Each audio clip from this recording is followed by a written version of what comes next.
morning and welcome to Some Idiot Reads, where I'm Cy, I'm some idiot, and it's 8 o'clock in the frickin' morning. I will keep my intro brief, but hello. I'm recording this literally the day before that I wind up going to post it because I'm tired. And this is the day that it wound up being that I got the recording done, so cheers. Today we're going to go ahead and resume with Coyote Wallace's dispatches from Appalachia. It appears he had a new one posted this last week, and looking at the title of it, I can't wait to dig into this one. That is not any kind of negative comment on him. His writing is amazing. I love it. Please be sure to go check the article out yourself over on his Medium page, as well as his extensive back catalog of journalistic jams. Make sure you give him a follow, which... now it's showing my mouse. Make sure you give him a follow right there. Just click on that. Join his legion of 135. Make it 136. Or 37. In a row. Okay, no, that one felt way too forced, right? Anyway, join his followers, give him a following, and also be sure, if you can afford to, if you can spare it, give him a tip. There will be a link in the description for that to his Ko-Fi, as well as I will show at the end of the article where you can regularly click on that for any of his articles if you like them, to go and give him a small amount of cash. It definitely is a help. I love the dude. I want him to keep writing. If you want him to keep writing, go ahead and do that. If you don't want him to keep writing, go ahead and do that, because, that'll, help him indulge in other projects. Maybe. Possibly. I don't know. I'm trying to shill for a good cause. Leave me alone. Anyway. What we're going to be reading today is... Of Pride and Poverty, an editorial response to attacks upon America's social safety net. This should be fun. Okay. The article starts out with a picture of a coyote sniffing at a crust of bread on the street. And if that doesn't set the tone for this one, I don't quite know what will. Those who have read my dispatches from Appalachia know that I am immensely proud of the often hidden history of my mountain-born brethren. I have hung upon the words of the Reverend Mother Jones, listened to the booming speeches of John L. Lewis, and I have chronicled the old battles against gun thugs, bombers, and rolling death trains. I have championed Sid Hatfield and the cause for which he died, and I have sung the praises of Red Thompson and the brave souls like him who charged into the hail of gunfire on Blair Mountain. There's an immense pleasure to be taken in preserving the stories of those who come from these mountains and who remain unbowed in their search for something better. The stories of Lucy Hicks Anderson, Effie Waller-Smith, Sarah Blizzard, and so many more are crucial pieces of history that must not be forgotten. Their memory, and the stories of their lives, are of great benefit only to Appalachians like myself, of great benefit not only to Appalachians like myself, but to all people in these dark, tumultuous times. We are the people who fled indentured servitude and found better company with the indigenous peoples.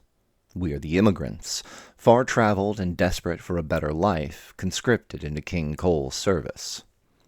We're the hosts of the Great Derby, where all the world marvels at our horses, and the children of the forgotten legacy of Blair Mountain. We are the Melungeons. We are the pit-working sons and daughters of the hills. We are the distillation of a dozen different cultures, creating a blend as rare as hen's teeth, and as unique as it is independent. What follows is a picture of a small family surrounding a wood-burning stove. Appalachian family, circa 1964. Yet, rich in history though these mountains are, they are surely doubly so in their beauty. Appalachia, to say nothing of my native home here in Kentucky, is one of the most beautiful places ever forged by dreams of gods or twists of fate. Our mountains, ancient and ever-present companions in our lives, carry upon them every shade of green in all creation. Our woodlands are rich with wildlife, and all one has to do to appreciate that is walk out on their porch early in the morning and listen to the squirrels chittering, the thrushes singing, or the rustle of deer in the underbrush. For we are not just the sum of our history, but also of the very land we come from and call home. We are the product of the isolation of the Blue Ridge Mountains, and we are the inheritors of the self-sufficiency needed to survive in such isolation. We are both the rugged mountain man, kept in his succor by the abundance of nature, and the frail child made sick by coal slurry-filled ponds that poison the drinking water. And what follows after that is a rather illustrative picture of just what was described for the beauty of the Appalachian Mountains. Very lovely. Excellent choice. Despite our shared composition, we Appalachians are not any one thing. We are no one race, we are no one religion, we are no one creed, and we are no one way of thinking. We are as different from one another as night and day, as varied in our appearances and beliefs as the leaves upon the trees in the deep of fall. Yet we do have a connective thread that binds us together, a shared experience which, having been endured, now serves as the common link between the Appalachian people. Poverty. What follows is a picture of several mine workers and what I'm going to guess was a mine guard, considering they're the only one with a frickin' rifle. I could be wrong on that, but I'd be willing to lay money I'm not. We have all known, by our own experience, or by the experiences of those we know, the sharp fangs of hunger. We have all known, through the weathering of cold nights, dreaded holidays, guilt-filled birthdays, and anxiety-drenched trips to the supermarket, the indignity of being poor in the richest country in the world. We have known what it's like to see fine things we will never have, and we have known what it's like to go sick rather than burden our families with the potential debt of medical treatment. I am Coyote Wallace. This is the Dispatches from Appalachia, and today we're going to be talking about the cost of going hungry and the rotten bastards who would starve the young while working the old into the grave. And I, Cy, am some idiot reading this. And yeah, I'm really looking forward to this one. Those who do without. The Appalachian states are places of great beauty and deep-running history, stretching back to the birth of our nation. Our mountains, tough but bountiful to those who learn to live among them, have always provided our people with both shelter and succor. The ability to survive here, to carve out a life in a place where time itself seems prone to forgetting to move on, has long been one of the defining characteristics and a matter of personal pride for the people of Appalachia. Follows a picture of a trailer, I think the term is box van, box truck, and a few people out in the woods. It's a thing. Honestly, it feels weirdly comforting to me. I mean, not really weirdly. I've made no illusion to the fact I'm not an Appalachian. I'm a Florida boy. But I look at that image and I see kin to the people in the area I grew up around. Yet, despite the beauty of the mountains and the resilience of the people, Appalachia has long been plagued by a scourge that hunts its people. A monster with long, sharp teeth that gnaws not at a man's flesh, but at his soul. A sickness that rots the very heart of my people. This beast has stalked us for generations, following many of us from the far shores where our ancestors once stood, before they were lured here to dig King Coal's fortune from the earth. This horror lurked in the mining camps, took children in the cold of winter, and drove men to such despair that they sold their lives away to rich men for hollow promises. I do not mean the Dugwaga, with its eyes of burning coal and endless hunger. I believe, actually, quick aside, that appears to be a Melungeon folk creature, so that might be something worth taking a look at for any of the research inclined. I do not mean the ceaseless haints of our grandmother's legends, and I do not mean the wretched Baldwin Felts detective. No, this is a three-headed beast that has harried and harassed us for as long as we have dwelled in these hills. Upon one head is written sorrow, on the other, despair, and on the last is etched the name hunger. This is the old devil called poverty, and this hell beast has long dwelt among us. Follows a picture is another picture that honestly harkens back to my childhood. You trade out those trees for Spanish moss, and I'm not going to try and describe it. Take a moment if you can. Take a look at that. That's a place.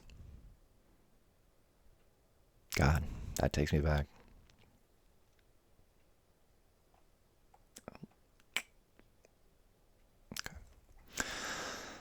Appalachia sees only about 81% of the nation's median income.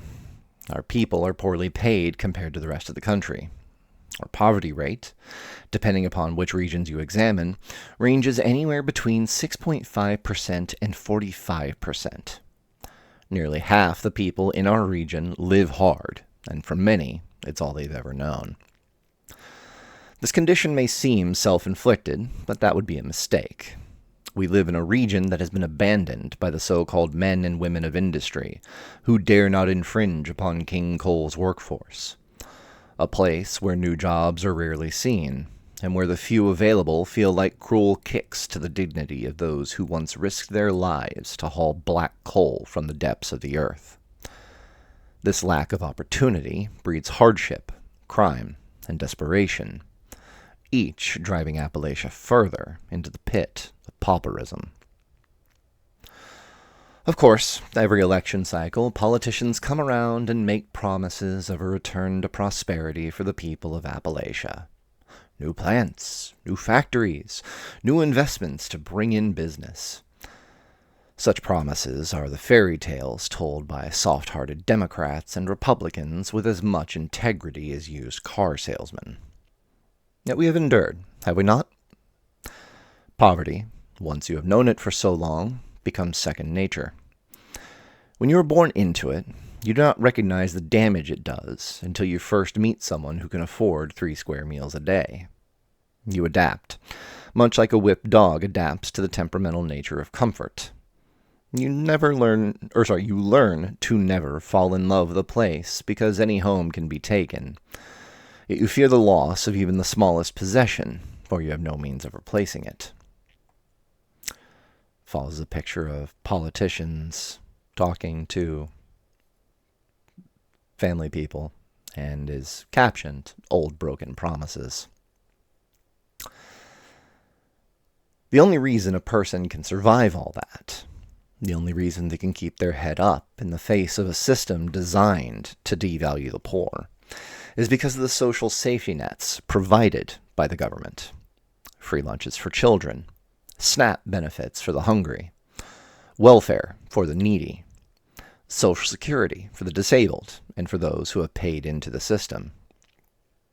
Quick aside, Social Security is definitely one reason my family was able to curb at least some of the worst of poverty in my early life after my dad got disabled, working on tugboats, broke his back in the Mississippi. Fun times. But, yeah.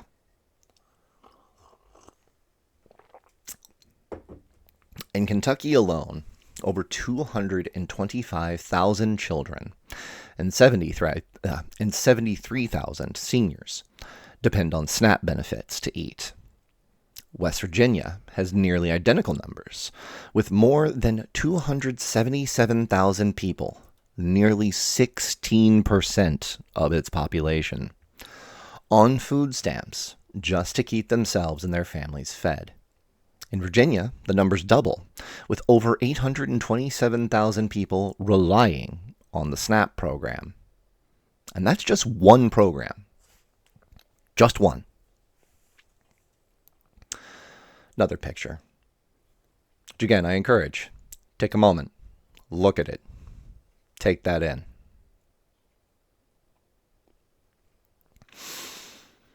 So now, in these dark days of America's infection by fascism, there are those who have risen to power who would gleefully shred these safety nets. Those who, driven by cruel ideologies and their own greed, have finally decided to show the world what manner of person they truly are. They've cast aside the pretense that won them their positions, and they have declared war upon the poor in order to fatten the swine who fancy themselves the top 1%, not just of our nation, but of the world. I was raised poor. I live poor. I've seen the struggle in a young mother's eyes when she has to ask for help to feed her babies. I've seen the slow death of a man's pride when he can no longer provide for his family. I've known nights so cold my fingers went numb, making it damn near impossible to type. And I have known days of hunger where I lived off of potted meat and bread. I was one of those kids damn grateful for his free lunch, and I grew up to be the kind of person who's done his time handing out supplies to folks in hard straits because I remember. All the problems in this world, the killing, the guns, the diseases of old, and the contagions waiting to be born on the horizon of coming days. All these matters of great importance, crises that demand our energy and attention. And yet, these men propose that starvation and hardship inflicted upon the poor. The gall of you bastards. Ladies and gentlemen, there will be vulgarity. For those without shame. Firstly, I must apologize, as I must discard any semblance of journalistic objectivity. I will not, for the sake of debate or some misbegotten sense of fair play, pretend that the arguments of any man who would propose less food for children are worth hearing. I cannot, as a man who has seen so much of what poverty does to my people, consider for even the slightest moment any solution to a problem in our nation that requires the poor to do with less. We are Americans. We overcome adversity and hardship, and when our people are hurting, we help them. Who among you is so feckless, so utterly without spine or shame, that you would propose starving little babies just to save a few dollars on a paycheck?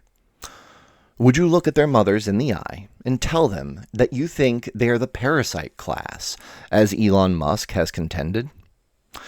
Would you go into the hills of West Virginia, the hollers of East Kentucky, or the poor neighborhoods of Southern Virginia, and tell those people they deserve to go hungry?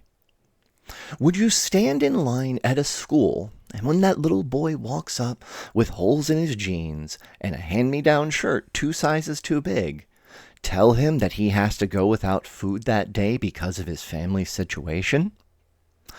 Could you look your own mother in the eye and tell her why you think poor people should be even poorer, just so you can have a few extra dollars on your check and the rich can get even richer? Another picture. Captioned, "Tell them that they don't deserve food to their face, you bastards." Even if you are on the side of agreeing with this article, which I suspect most of you would be anyway, still take a moment. Take that in and try and think about that. If it makes you angry, it should. That's a sidebar from me, the reader, not from Coyote. Take that anger. Hold it. Like Prometheus bringing fire down. It's not a bad thing. My mama worked her whole life from daylight to dark in more jobs than I care to count. She was a registered nurse in one of the bloodiest hospitals in eastern Kentucky. a championship caliber horse trainer, the owner of a farm supply store, a bar, and even a timber company for a while. Yet she was terrible with money, and when she was diagnosed with osteoarthritis and degenerative disc disease, she was forced to rely on government assistance. Even then, even when we were on food stamps, heating assistance, and every other damn thing she could possibly apply for, she still made sandwiches for every kid in the neighborhood. She told all of us, every kid who came around, that if we were ever hungry and didn't have anything to eat, they could come to our house and she would cook them something. More than facts and figures, that's why this madness must be put to an end.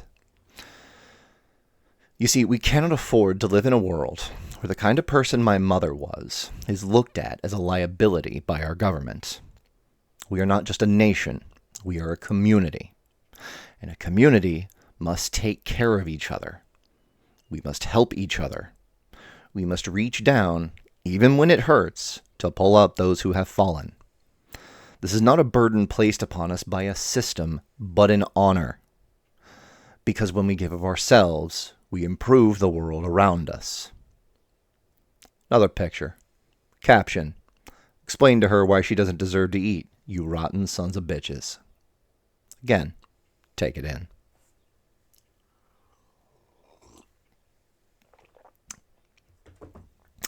Men like Elon Musk and his pre-purchase president are no different from the old coal barons who tried their best to enslave my people.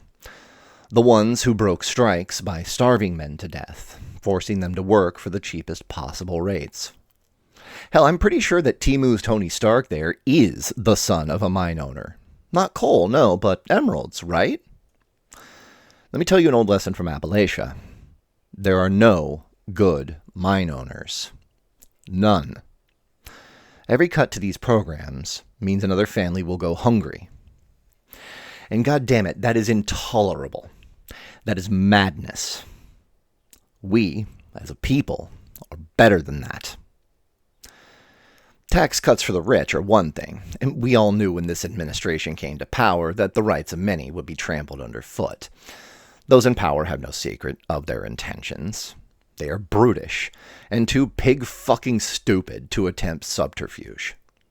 Their horrible behavior before the eyes of our allies surely proves that, and Ukraine pays for our sins with their blood. But the starving of children? Another picture. Look at it. There's no goddamn political ideology that allows for the starving of children that deserves to be called a political ideology. There is no debate to be had. For what logical good comes from heaping suffering upon families that are already in desperate need of help? The destruction of these programs, the mass defunding and layoffs, will not balance any budget or remove us from debt to China. The only ones who will benefit are men like Elon Musk and the rest of the wealthy elite, who shall receive lucrative tax cuts and favorable treatment from an administration that they have openly bought. We cannot become a nation that chooses to inflict harm on those with little for the sake of those with plenty. No matter how frustrated you are with your paycheck, no matter what is said to you about frauds or thieving, no matter how angry you are about the way things were, you know this is wrong. I do not believe that we are evil. Side note, I the reader, I don't either. I do not believe that we, as a people, are that cold. But before you take $1 from the poor, you should take every dime of salary that every politician in Washington makes. Another picture, it's a Trump family breakfast. Take that one fucking in compared with the ones earlier in the article. I'll wait.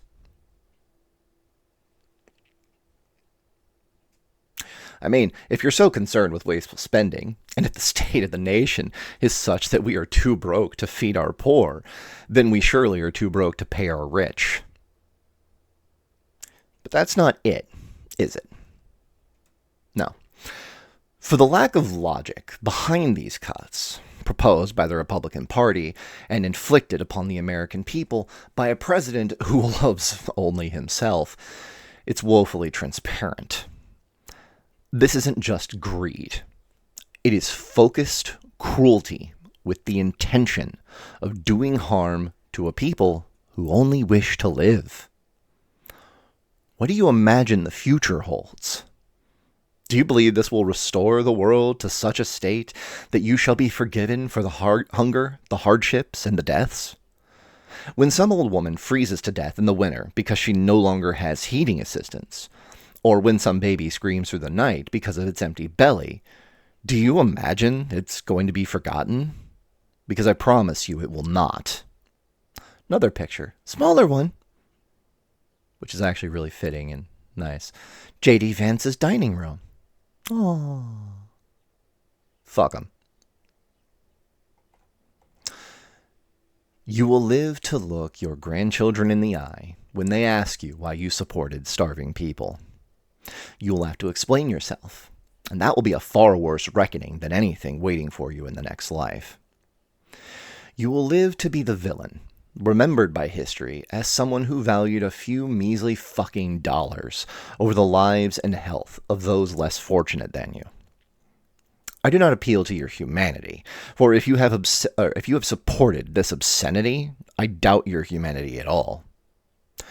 Instead, I appeal to the fact that men like you are rats, though this might be a disservice to rodents everywhere. And surely, there are those among you that can see such choices will have far-reaching consequences. All those people losing their jobs. All those people now going hungry. All those suddenly betrayed by empty promises. They will eventually seek retribution, be it in terms of political fallout or other expressions of dissatisfaction. Hey, look, it's a picture of an Elon Musk breakfast. I highly doubt he eats any of that, you staged photography fucking emerald mind baby shill. Fuck you. Moving on. As for those who have foolishly followed men who take joy in the suffering of the poor, you care only for yourselves. So, I would suggest tending to yourselves by reversing course. The solutions proposed by Elon Musk and Project 2025 crowd are doomed to widespread rejection. This may take time, but the only question is, how many people will suffer before that rejection comes? Our country has 41.9 million people.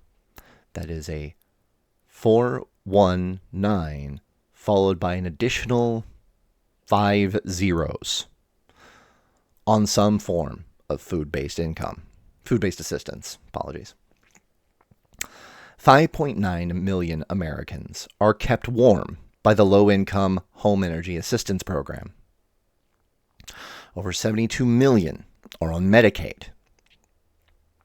And the list of souls helped by those programs goes on and on. These programs do not exist as examples of failure in our country, and they certainly are not rewards or handouts. The fact they exist and that they help people is proof of our compassion, our commitment to ensuring that no one goes hungry, that no one suffers in the cold, and that no one feels so hopelessly lost that they cannot dig their way out. Helping those poor souls does not steal food from your table. Supporting those programs does not cost you a single hungry night. But their denial ensures many hungry and cold nights for those whose only crime is economic misfortune. Are you, those who so eagerly leap to tear down these institutions, these lifelines, are you so truly committed to your cause that you accept what this will mean for you as well? Because when, not if, but when, your injustices and cruelty catch up with you, would you have us leave you in the cold to starve? Would you cast your families out, should something happen to you, in a world where they must struggle and fight just to know where the next meal will come from? J.D. Vance, Donald Trump, Elon Musk. Each of you has a background that should demonstrate to you the folly of this path. J.D. Vance, are you not supposedly an Appalachian like me? If that's true, then how do you not know how many people are in these... If that is true, then how do you not know how many people in these hills and hollers rely on these programs just to live? El Presidente, are you not a businessman? I know that you stand on no moral ground, but surely you can see that these programs are merely an operating expense, and that their elimination will bring ruin.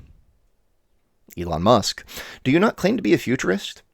Do your algorithms not predict a consequence of far greater cost than what you would pay in taxes? You may think the poor are your labor force, that we are no better than hounds kept in kennels by the rich, our lives owed to those who pour kibble into our cages.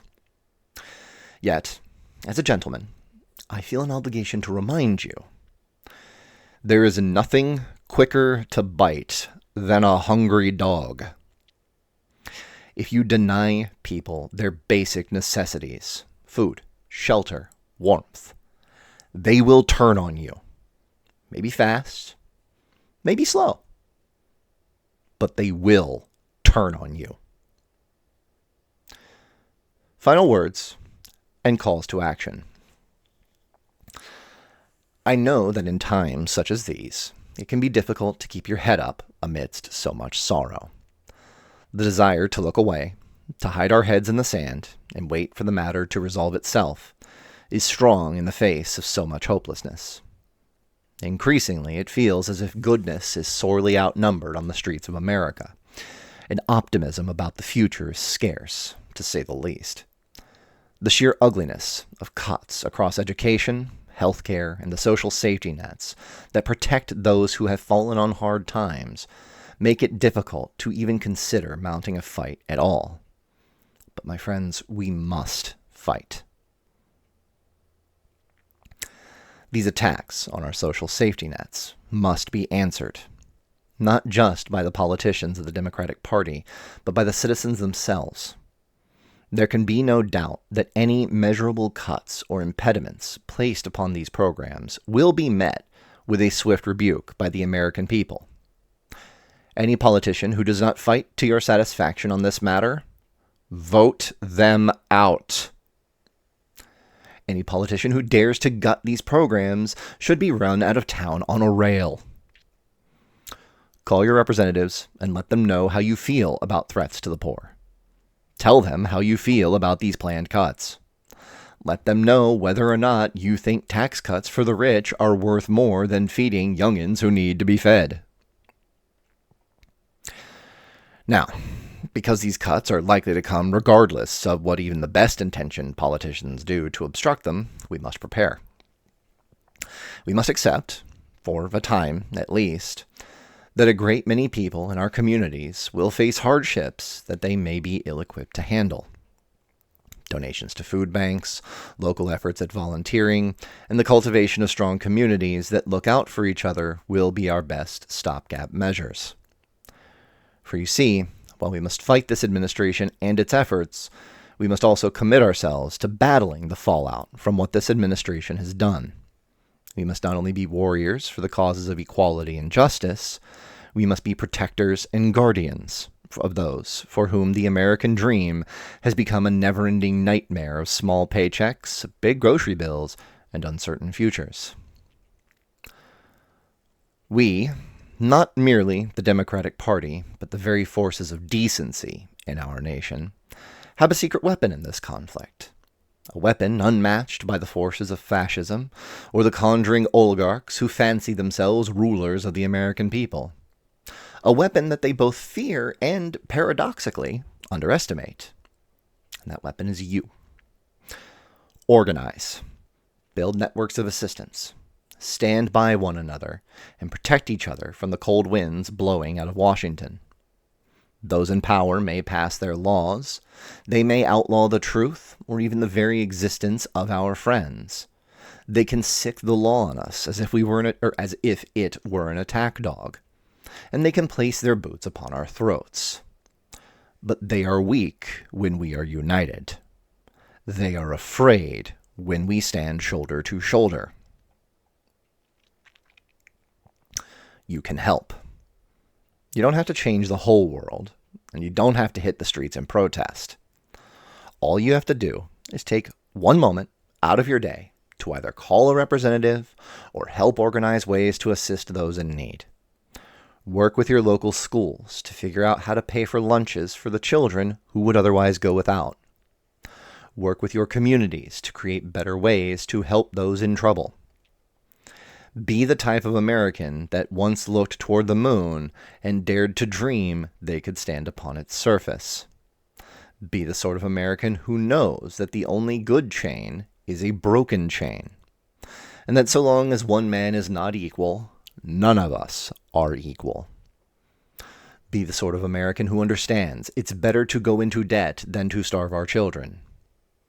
Be the sort of American who stood up and fought the goddamn Nazis when they threatened the world. You must. I must. We must.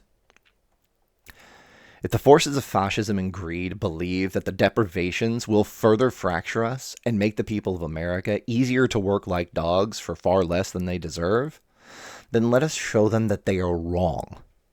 Our place in history, the very soul of our nation, will not be measured by economic prosperity for the rich, but in how we treat those in our society who need help the most. We have been called to stand, and stand we shall, whether it be in the orange face of a petulant man-baby, or before the fish-belly countenance of a mine-owner's son with too much money and not enough heart. You will win. We will fix this.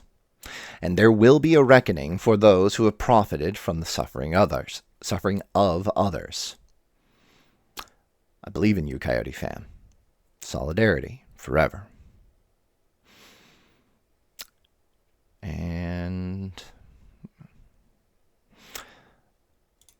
as a final note, which I know this is at the end of most of these articles, but I feel it's relevant to go ahead and toss in this one as well. It comments, dispatches from Appalachia are entirely funded by donations from wonderful readers like yourself. And if you have enjoyed this piece, leave a donation here to show your support. And it gives a link to the Ko-Fi. There's also, as I stated, this little button right here, this one. This will take you straight to the Ko-Fi as well. And you can leave comments. And I will go and leave my own right now.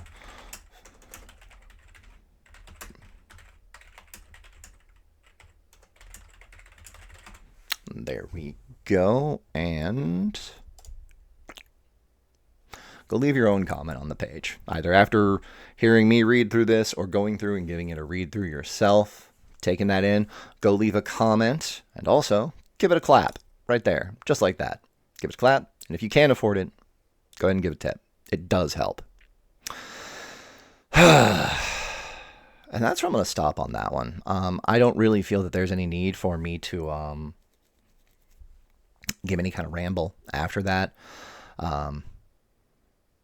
I know that I will say that in many ways, I know early in my life, and I've mentioned this before, early in my life, my family definitely grappled with poverty. We definitely lived with that. It was never far away. We were lucky enough to climb our way out of that. Though, again, it required a lot of suffering before my family got there. And then in my adulthood, same sort of deal. And I am thankfully in enough of a position now where while I'm not scrabbling in poverty, I definitely, and I'm not scrabbling in poverty, and I'm definitely not, taking vacations all the fucking time. I still recognize where it was, and I know where it came from, and I know what this is. The man speaks from the heart, and he speaks fucking true. So, spread the word on this. Also, feel free, go give fucking share this article too. Like, whatever social media you're on, link the article. Link the video if you want, but link the article. It's much more important for the article. He deserves the fucking notes. Go with that, and you guys take care. I'm gonna go try and find some breakfast and coffee. Cheers.